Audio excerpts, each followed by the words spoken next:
So what's the big deal with meditation and memory anyway?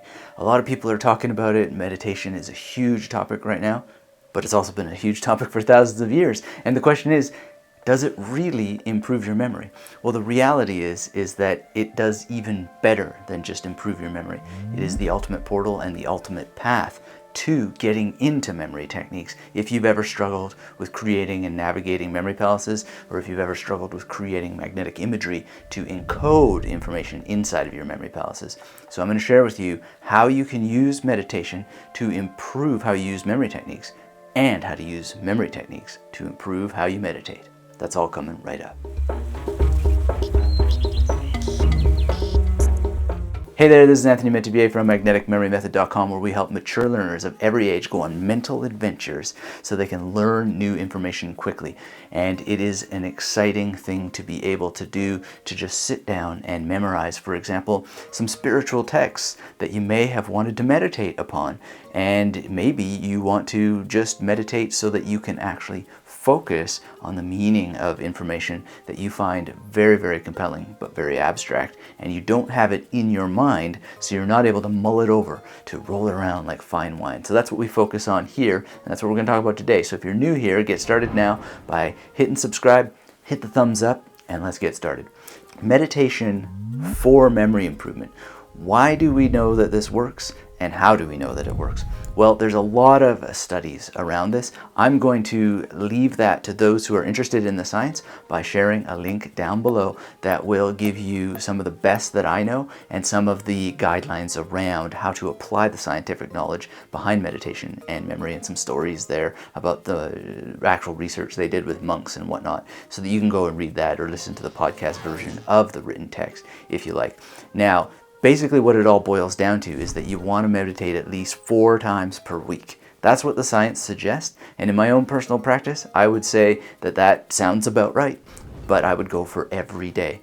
And what it ends up doing, in a very practical sense, for those people who want to really, really learn memory techniques but are struggling because their mind wanders, because they can't focus, is that it helps you create the focus and reduce the mental noise. And it might not happen overnight, right? But it will reduce that mental noise, and it will help you create a distance between these sounds and ideas that are going on in your head all the time and your ability to focus and concentrate on creating memory palaces, on navigating memory palaces, on encoding information using the mnemonic tools that we teach, and being able to then recall it later because you're so focused. You're so in the moment. You're with the technique because you don't have the noise. So that's the first benefit and the first reason that it's going to help you use memory techniques better, because it's removed so much of the junk that gets in the way of sitting down, focusing, and concentrating.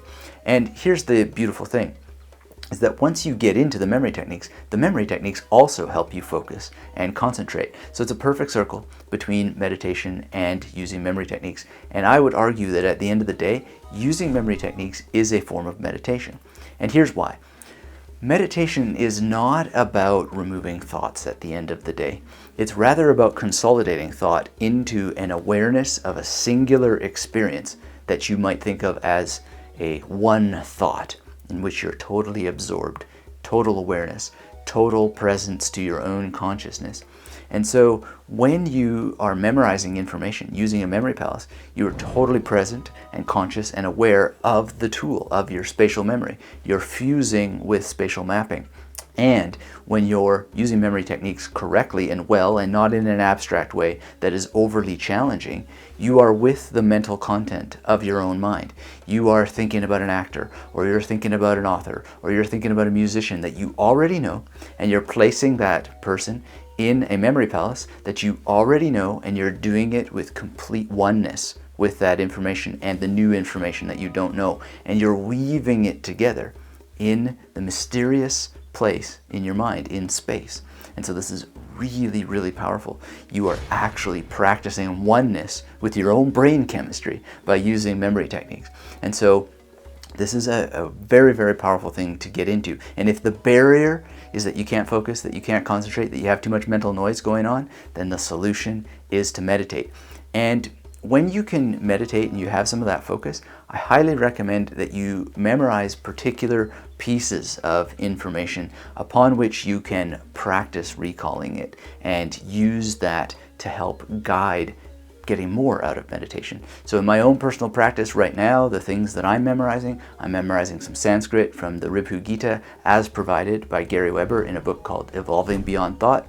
I'm also doing some memorizing from what's called the Upadesa Saram. I think I've memorized that title correctly. I just started yesterday, also provided by Gary Weber, this time in a different book called Happiness Beyond Thought. And it's just wonderful material, and you get it into your mind and you're focusing on something very challenging because it's Sanskrit, and then you are thinking of different layers. So you're thinking of the sounds of the Sanskrit, you're thinking of what the actual words of the Sanskrit mean, and then you're thinking of the translation that Gary Weber has provided in these cases. And so you're fusing with multiple things while also fusing with the actual magnetic imagery that you create.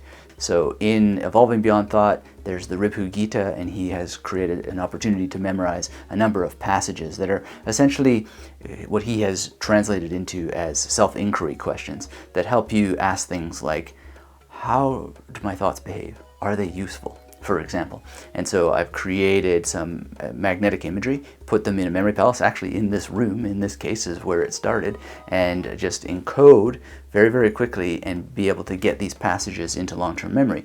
And what's happening here is that you are able to focus on a number of things at once and be in the moment with the information. So doing something, even if you just start in English, how do my thoughts behave? Are they useful? This is a great thing to meditate upon and to draw your attention back to even when you're not meditating, because that will extend meditation into moments that you may think are not meditation. Another thing that I've just started memorizing is the Upadesa Saram, which essentially means the essential teaching. It is in Happiness Beyond Thought on page 75. Actually, I use the memory techniques to help me find it in the page in the book so that I don't have to sit there and go to the introduction or use a bookmark. Although, mind you, sometimes I still do use bookmarks, but nonetheless, when I really want to know where something is in a book, I'll memorize the page number. And that is a meditative kind of thing as well, because you know the book better, you know where things are, and then you're able to actually kind of use the page as an impromptu memory palace from time to time.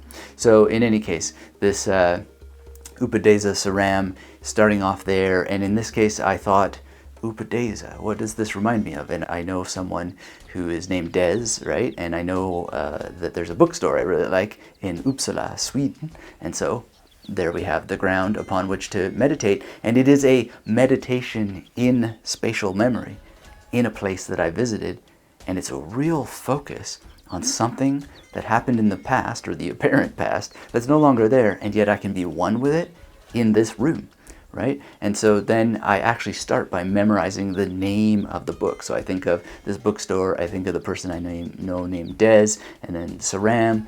Well, I think of Saran Wrap and get that all image in there. And Saran are not the same, but it works just fine. And then I start to encode the lines using a memory palace in a particular way that reduces cognitive load at every step. And I start to think of what these different lines are. So Kartur Raj Nia is the first line. And, you know, I think of a shopping cart, and I think of the Taj Mahal, actually, because I don't really know anyone named Raj, but it just sort of makes sense there. And then I know someone named Neil, and I just see someone kneeing Neil. And, you know, I won't get so deep into all these images, but basically that's the idea. And really focusing on this, it really takes 2 to 3 minutes to encode an entire line of a 4-piece Sanskrit chant, or whatever it is that you might be working on. And then you feel very present, you feel very focused, and then you can go and translate all of those skills that you've developed by fusing meditation and memory to your ability to memorize anything. Languages, phrases and languages, individual vocabulary, numbers, the names of people that you meet. You're going to be so much more focused, you're going to be present in the present moment, and you're going to have these tools, if you choose to follow my recommendations and get Happiness Beyond Thought and Evolving Beyond Thought and memorize some of this material.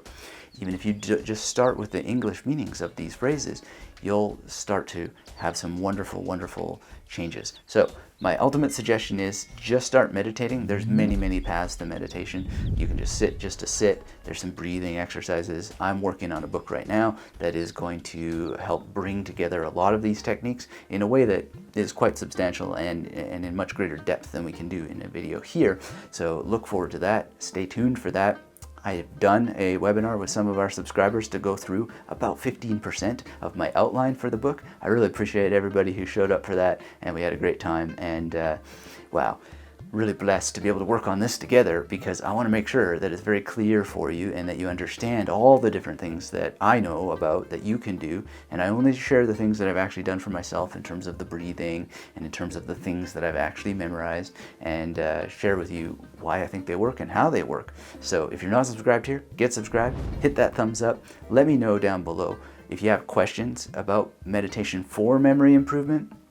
Again, I would really, really encourage you to understand that if you're really doing memory techniques in a real serious and dedicated manner by creating memory palaces, using magnetic imagery correctly, and using recall rehearsal correctly, which is something you do in meditation as well. You actually review what you've memorized in a posture of relaxation, using breathing and so forth, and just sitting just to sit and in a dedicated manner go through your memory palaces.